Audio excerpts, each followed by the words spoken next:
అందరికీ నమస్కారం. గత 24 గంటల్లో 98,048 శాంపిల్స్ టెస్ట్ చేస్తే దాంట్లో 12,768 మంది కోవిడ్ పాజిటివ్ ఉన్నట్లు రిపోర్ట్స్ వచ్చాయి. 98 మంది ఈ కోవిడ్ వ్యాధి వల్ల ఈ ఒక్క రోజులో మృతి చెందారు.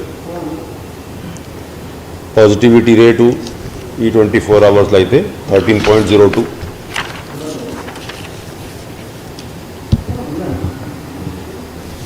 బెడ్స్ అవైలబిలిటీ రోజువారీగా ఇంకా పెరుగుతూ ఉంది అన్ని హాస్పిటల్స్లో. ఐసీయూ బెడ్స్ 6,070 బెడ్స్, టోటల్లో 4,488 బెడ్స్ ఆక్యుపై ఉన్నాయి. 1,582 బెడ్స్ ఖాళీగా ఉన్నాయి. అదేవిధంగా బెడ్స్ విత్ ఆక్సిజన్ లైన్స్ ఫ్రీగా అన్ని జిల్లాల్లో అవైలబుల్ ఉన్నాయి. 7,270 బెడ్స్ అవి అందుబాటులో ఉన్నాయి. ఇంకా మామూలు బెడ్స్ అంటే ఆక్సిజన్ లైన్స్ లేనటువంటి బెడ్స్ సంఖ్య చూస్తే టోటల్ 16,065 బెడ్స్ ఉంటే దాంట్లో కేవలం 4,357 బెడ్స్లో పేషెంట్స్ ఉన్నారు. మిగతా అన్ని బెడ్స్ ఖాళీగానే ఉన్నాయి. కోవిడ్ కేర్ సెంటర్స్లో మళ్ళీ ఉన్నటువంటి పేషెంట్ సంఖ్య తగ్గింది. 14,472 మంది కోవిడ్ కేర్ సెంటర్స్లో ట్రీట్మెంట్ తీసుకుంటూ ఉన్నారు. అంటే రోజువారీగా డిశ్చార్జెస్ ఎక్కువ ఉంటాయి, అడ్మిషన్ తక్కువ. ఉదాహరణంగా ఇవాళ కోవిడ్ కేర్ సెంటర్లో 1,613 మంది డిశ్చార్జ్ అయ్యారు.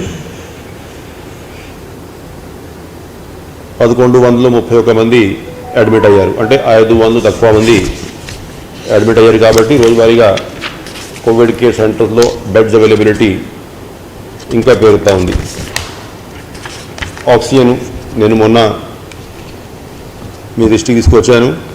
ఇప్పుడు అంతగా రిక్వైర్మెంట్ లేదు కాబట్టి 590 టన్నులు మన అలొకేషన్ ఉన్నా కూడా ఈ ఒక రోజులో మనం 443 టన్నులు మాత్రం డ్రా చేశాం. ఎందుకంటే ఇప్పుడు రోజువారీగా ఉన్నటువంటి రిక్వైర్మెంటు తగ్గింది కాబట్టి. అంతకుముందు మనం దాదాపు కొన్ని రోజులు అయితే 800 టన్స్ కూడా డ్రా చేసిన సందర్భాలు ఉన్నాయి. కన్జంప్షన్ కూడా 640 టన్ వరకు ఉండేది. ఇది కంటిన్యూస్గా తగ్గించి ఈ స్థాయికి ఇప్పుడు మనం రావడం జరిగింది. కాల్స్ కూడా దాదాపు అదే రేంజ్లో ఇప్పుడు స్టేబుల్ అవుతున్నాయి.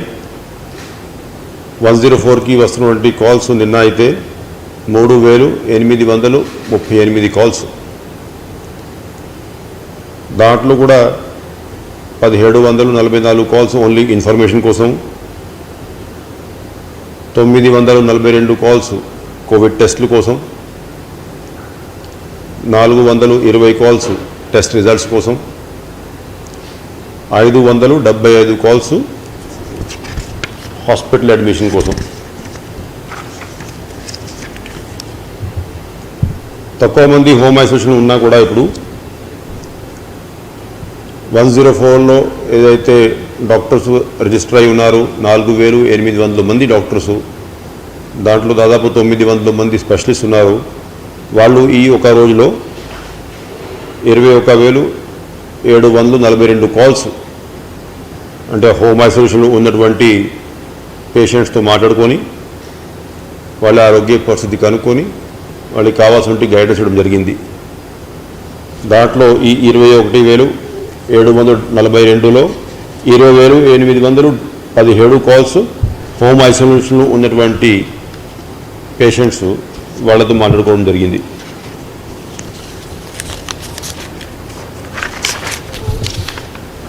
ఇక ఈ వ్యాక్సినేషన్ విషయానికి వస్తే అంతకుముందు డీటెయిల్స్ మీకు ఇవ్వడం జరిగింది. నిన్న సాయంత్రానికి ఒకటి అంటే మనం రాష్ట్ర వ్యాప్తంగా నిన్న ఈ 1 కోటి డోసెస్ ఫిగర్ సాధించడం జరిగింది. మొత్తం కలిపి 1,82,648 డోసెస్ మనం నిన్నటికి అడ్మినిస్టర్ చేశాం. వ్యాక్సిన్ అవైలబిలిటీ ఓవరాల్ పొజిషన్ మనం చూసుకుంటే 25,35,189 మంది బోత్ డోసెస్ వాళ్ళకి ఇవ్వడం జరిగింది. ఇంకా ఫస్ట్ డోసు తీసుకున్నటువంటి వాళ్ళు 50,12,270 మంది ఉన్నారు. ఇంకా ఇప్పుడు మన దగ్గర ఉన్నటువంటి స్టాక్ పొజిషన్ చూసుకుంటే నిన్న సాయంత్రానికి అది ఇప్పటికీ ఇంకా అది కూడా అయిపోయి ఉంటుంది. నిన్న సాయంత్రం మన దగ్గర 90,470 డోసెస్ కోవిషీల్డ్, 1,58,530 డోసెస్ కోవాక్సిన్ ఉన్నాయి అంతే. సో అవి ఈ కోవిషీల్డ్ ఇవాళ ఉండేది 90,000 మాత్రం కాబట్టి ఇవాళ వ్యాక్సినేషన్లో పూర్తిగా యూటిలైజేషన్ జరిగి ఉంటుంది. కోవాక్సిన్ ఏదైతే 1,58,530 ఉన్నాయి అది జిల్లా వారీగా ఆ కలెక్టర్ అసెస్మెంట్స్ చేసుకుంటున్నారు. అంటే వాళ్ళకి సెకండ్ డోసు కోసం కోవాక్సిన్ అవసరం ఉందా లేకపోతే ఫస్ట్ డోస్కి ఏమైనా ఉపయోగించుకోవచ్చా. ఎందుకంటే జూన్ నెల ఓవరాల్ ఫుల్ మంత్ మనం చూసుకుంటే మనం 3,33,270 మంది Covaxin second dose 30th June లోపల ఇవ్వాలి. అంటే ఎవరికి వాళ్ళకి 4 వీక్స్ ఎప్పుడు పూర్తి అయితే దాన్ని బట్టి మనం సెకండ్ డోసు ఇవ్వాల్సిన అవసరం ఉంది.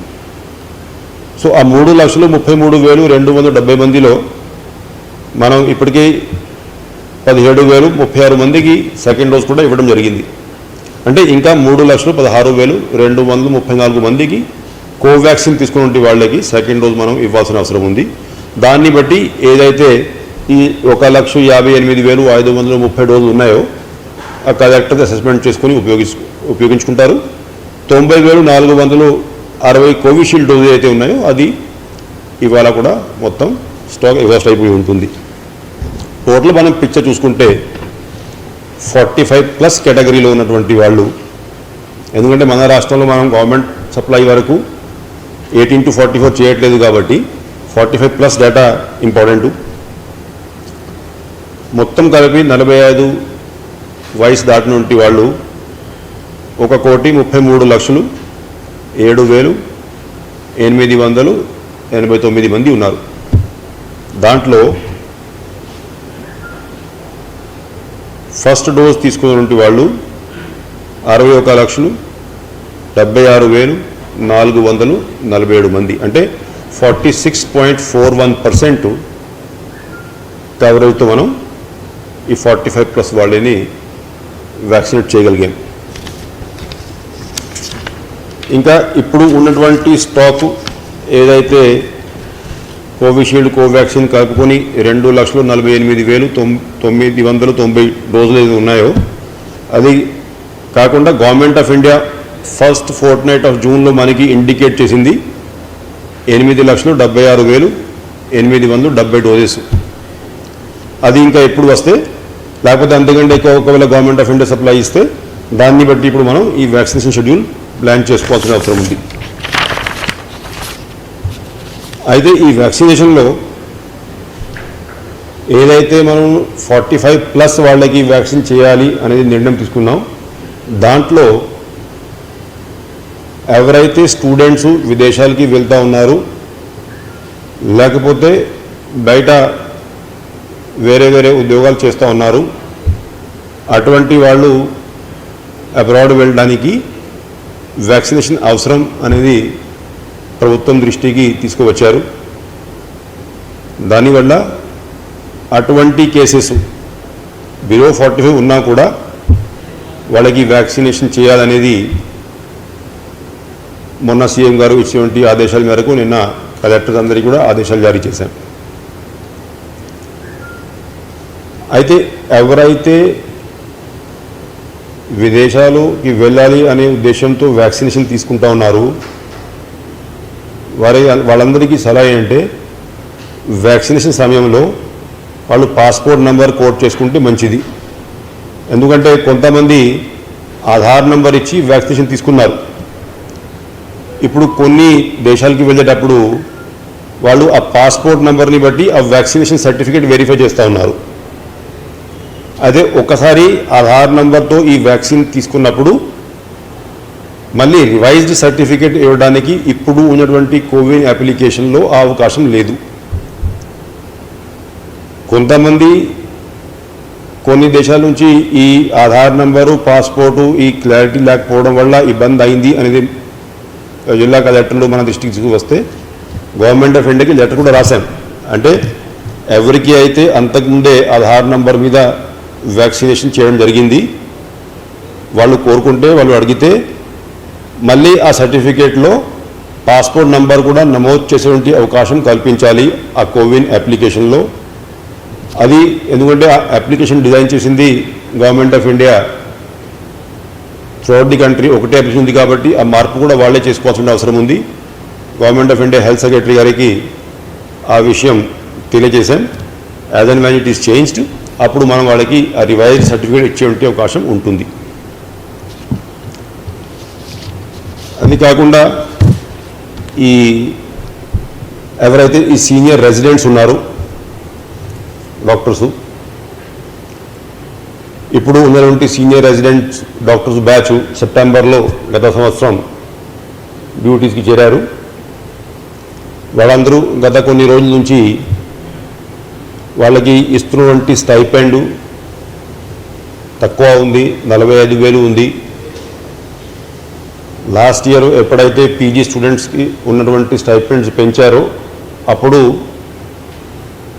ఆ స్టైపెండ్స్ పెంచలేదు కాబట్టి మా స్టైపెండ్స్ పెంచాల్సిన అవసరం ఉందనేది రిక్వెస్ట్ చేస్తూ ఉన్నారు.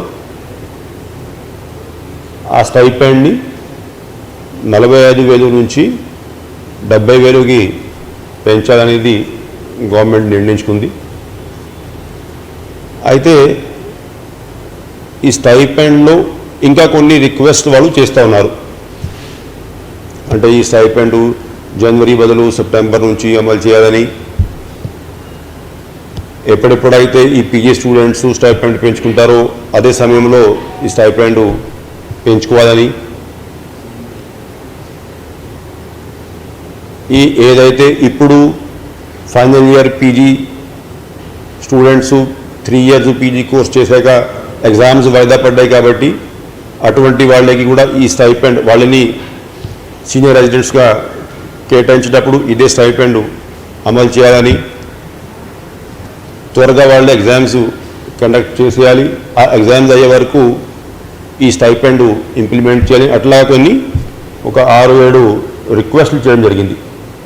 దాని మీద వాళ్ళతో కూడా ఇవాళ చీఫ్ సెక్రటరీ గారు మేమందరం కొంత డిస్కషన్స్ నిర్వహించాం.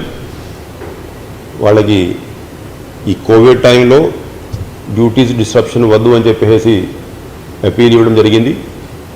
ఏదైతే రిక్వెస్ట్లు చేశారో అవి ఎగ్జామిన్ చేస్తూ ఉన్నాం. చర్చలు అయ్యాక ఎంతవరకు ఏ రిక్వెస్ట్ని మనం కన్సిడర్ చేయగలుగుతామో అది త్వరగా ఈ వచ్చే వారం నిర్ణయం తీసుకొని ఇంకా వాళ్ళకి కమ్యూనికేట్ చేయడం జరుగుతుందనేది తెలియజేశాం.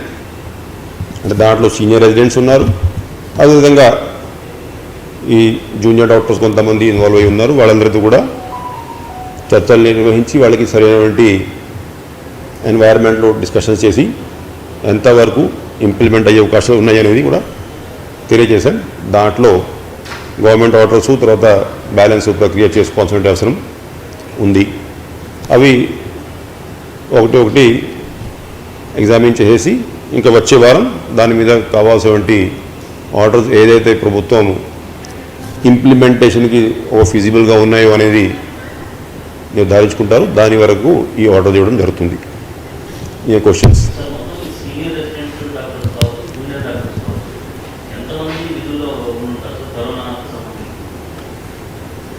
జూనియర్ డాక్టర్స్ సంఖ్య నా దగ్గర లేదు, ఎందుకంటే ఇవాళ మనం ఈ సీనియర్ రెసిడెంట్స్ వరకు డిస్కషన్ నిర్వహించాం కాబట్టి లాస్ట్ ఇయర్ సెప్టెంబర్లో ఎవరైతే జాయిన్ అయ్యారో దాదాపు 350 మంది వరకు ఉన్నారు.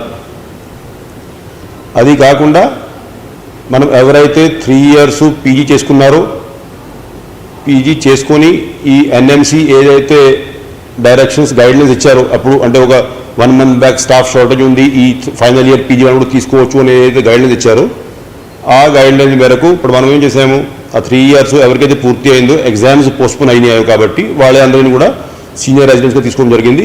వాళ్ళు దాదాపు 800 మంది ఉన్నారు. సో 800 + 350. ఆ ఇష్యూ రేపు చెప్తాం కదా, ఇవాళ కదా last date. So tomorrow we will discuss this. Tomorrow is what? అదే చెప్పేది, దాని మీద రేపు చెప్తాం కదా. అంటే మళ్ళీ మొన్న డేటా మీకు ఇచ్చే కదా 1100 అప్రాక్సిమేట్లీ కేసెస్. ఇంకా ఇవాళ మళ్ళీ కంపల్షన్ చేస్తూ ఉన్నాం, ఎందుకంటే రేపు మళ్ళీ గవర్నర్ ముఖ్యమంత్రి వారు మధ్యాహ్నం కోవిడ్ మీద సమీక్షా సమావేశం పెట్టారు కాబట్టి అంటే ఆ డేటా అండ్ గ్యాదరింగ్, ఆ డేటా అంతా కూడా ఏదైతే మీటింగ్ కోసం గ్యాదర్ చేస్తూ ఉన్నాము ఆ డేటా రేపు ప్రెస్ కాన్ఫరెన్స్ పెట్టేటప్పుడు పంపిస్తాం. అప్పుడు కరెక్ట్గా ఐడియా వస్తుంది. అది మొన్న ఇచ్చాం కదా మీకు, మళ్ళీ ఇంకా నేను తీసుకురాలేదు ఇవాళ. అంటే అవంతా డేటా, ఎందుకంటే ఫుల్ సెట్ ఆఫ్ డేటా కదా మీకు, మ్యూకర్మైకోసిస్ కేసెస్, ఈ పిల్లల డేటా, ఇవంతా డేటా, విజిలెన్స్ కేసెస్ డేటా, ఇవంతా ఇప్పుడు మేము నోట్స్ కోసం అప్డేట్ చేస్తున్నాం కాబట్టి రేపు వాళ్ళు come with entire data. Okay. Serenity model high school విద్యార్థులకు అమ్మఒడి, సామాన్యులకు అందుబాటులో ఉన్న బడి సెరెనిటీ. మేడ్చల్ జిల్లాలో మేటిగా నిలిచి సాటిలేని ఫలితాలను సాధిస్తున్న #1 స్కూల్ సెరెనిటీ. మా ప్రత్యేకతలు ప్రతి విద్యార్థి పట్ల వ్యక్తిగత శ్రద్ధ, activity based learning and digital classrooms, computer lab, 100% ఫలితాలు, sports and cultural activities, yoga, abacus మరియు vedic maths education. Please visit Serenity Model High School, Nagaram. Admissions are in progress. Call 040-271-46899 and 040-271-48699.